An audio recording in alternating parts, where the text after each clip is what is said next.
Paris, Reuters. The French Open will this month serve up the largest prize money pot in Grand Slam tennis so far this year, taking advantage of Brexit's hit on Wimbledon's purse as it shakes off its old reputation as the poorer cousin of the Big Four tournaments.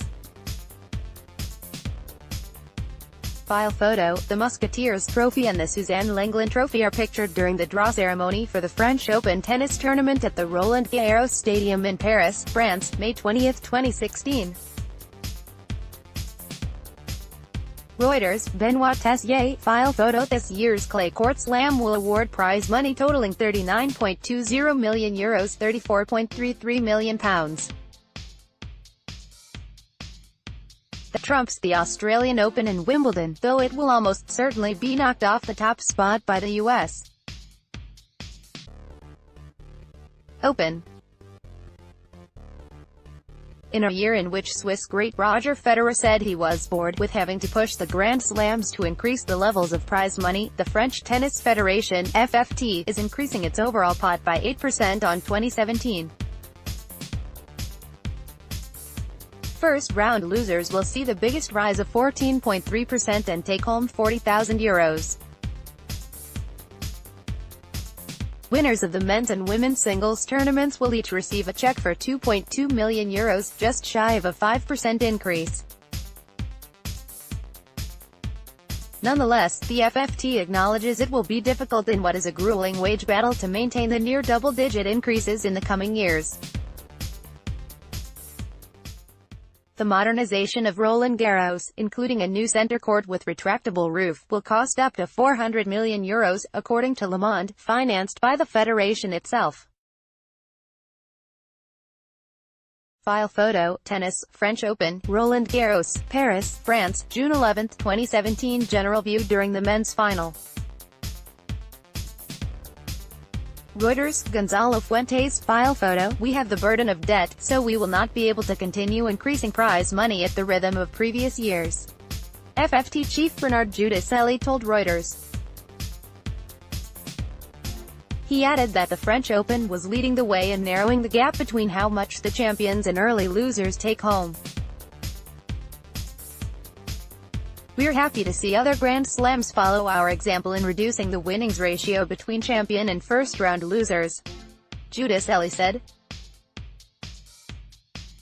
Tennis, French Open, Roland Garros, Paris, France, June 11, 2017. Spain's Rafael Nadal kisses the trophy as he celebrates after winning the final. Reuters, Benoit Tessier. Competition among the Grand Slams is fierce, from crowd numbers to rooftop technology to television ratings.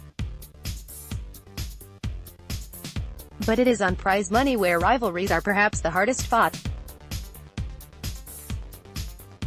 As the smallest of the four Grand Slam venues, Roland Garros has the lowest attendance and generates the least revenue. A decade-long stalemate over expansion plans have left it trailing its peers. In 2015, the U.S. Open at Flushing Meadows pipped Wimbledon as the most lucrative Grand Slam event, with the French Open trailing a distant fourth. However, Britain's vote in 2016 to exit the European Union battered the pound, and wiped some 12% off the grass court tournament's prize money in US dollar terms.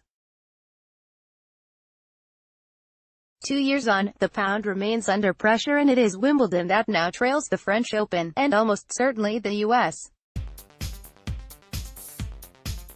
Open, in the wage race.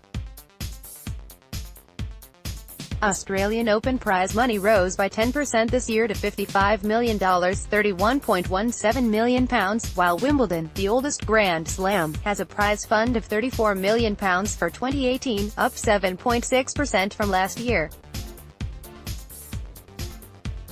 The US Open, the final Grand Slam of the year starting in August, has yet to announce its prize money. Last year it became the first tennis tournament to top $50 million, £37.56 million, following a 9% rise in the total purse. The All England Lawn Tennis Club, which runs Wimbledon, said in an emailed statement, "The value of sterling has always been one of the factors we take into account when setting prize money, and this year is no different. We feel this year's offering reflects our competitive positioning. Reporting by Richard Locke. Additional reporting by Julian Preto. Editing by Kent Ferris. Source standards. The Thomson Reuters Trust Principles.